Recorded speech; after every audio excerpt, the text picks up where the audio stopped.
Good morning.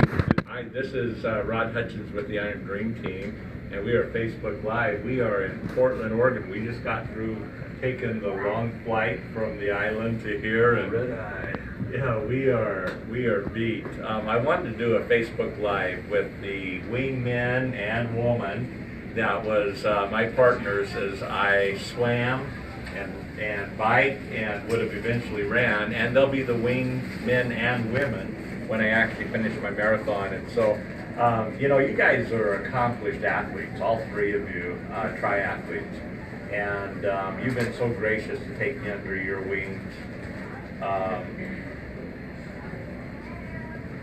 It's been a lot of fun through this last year. Yeah. What was that like for you to be out on that race course in Kona for the swimming? And I mean, you got a perspective that probably nobody else would have seen because you saw the struggles, you saw kind of everything going on. So what was that like for each of you? We got it raw firsthand, being Rod's wingman. But it was a bunch of firsts for all of us, really. I mean, the Kona, Hawaii course for the IronMan, that was awesome. Just being able to be on there and to swim the course and bike the course. That was one of the longest bike rides that I've ever done too, so it was a first for me. And Takara, you've done a century ride before? No, not quite. Yeah. So that was, and not only the distance though, but the time, because we're at different skill levels, obviously, between us three wingmen and Rod. We weren't used to riding our bikes for that length of time, so we got a little saddle sore. We got some sore muscles, but we had a lot of fun in the seat, and the views were spectacular. And just to watch Rod struggle through all of his trials and pain that he had was just amazing to see the endurance. So we were just pushing along every step of the way and rooting for him to finish it. So it was a pretty amazing experience. Kara, what was that like for you? About the same.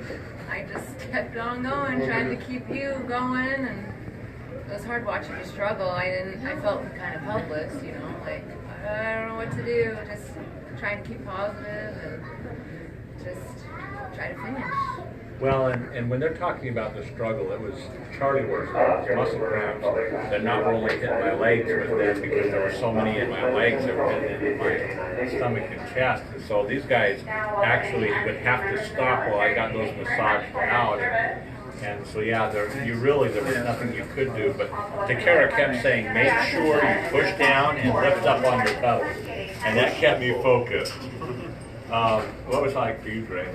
Yeah, I mean, I think it's a different experience, and if anybody's ever paced for a long distance athlete before, whether it be a runner or a biker or something like that, it becomes a different world, and it's a different aspect to have to watch somebody else break through barriers and walls versus pushing yourself.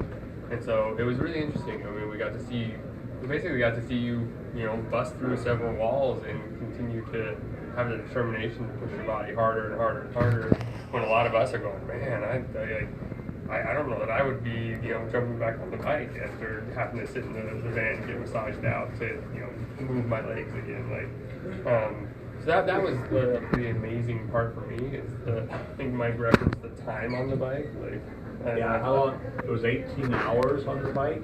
Yeah, 18 or 19, close to 19. 19 hours by the time we got through. And I remember, for me, the last 5 miles was like almost every mile we were stopping in the van to be massaged out because the Charlie horses were so bad. Yeah. In fact, they were so bad, and this is just a reality check of what sometimes our journeys look like. They were so bad that when I couldn't lift my legs to get back up on my bike, I actually had to have some of our other support people put my legs over the seat and then help me get them locked in and then push me just a bit. Start, yeah. But then once I was back on the road, I was on the road for a little bit until the Charlie horses became too bad again. So, when you guys take a look at putting your dream team together, have the people that you trust and will go the distance with you. I know that these guys could have accomplished what I did in a third or even a quarter of the time, but they were so gracious to spend that time with me and to encourage me. It was my race at my pace, And sometimes that race at our paces in all of our lives is much slower than what we ever anticipated, wherever it might be, financial or marital or spiritual or even physical. And so I'm grateful for each of you guys. We're excited about the marathon that's coming up. What are your thoughts on that? Excited to see you take another shot at it and be able to finish the marathon distance. I think that'd be great. So we're rooting for you. We'll see if we can keep you going and make it happen. Yeah, you know, I'm feeling mentally, in fact, we were just talking earlier, mentally, I was saying, no, let's keep going. You remember that? I was down on the ground and because I was dizzy and everything, and I said, let me just take a little bit. And they were saying, no, you gotta stop. And even in the hospital, I said to the doctor, okay, do what you got to do, because I got to get out on the course this morning. And he's looking at me like, you're not going out on the course, dude. And so my attitude's been great. My body, you know, my gosh, after all it's been through, I'm proud that it held up for me, and we were able to get those 2 legs done. That is a grueling course on the Queen K Ironman. Man, it was a thrill coming down. Yeah, and in the sunlight and with all the moonlight. Yeah, I mean the moonlight.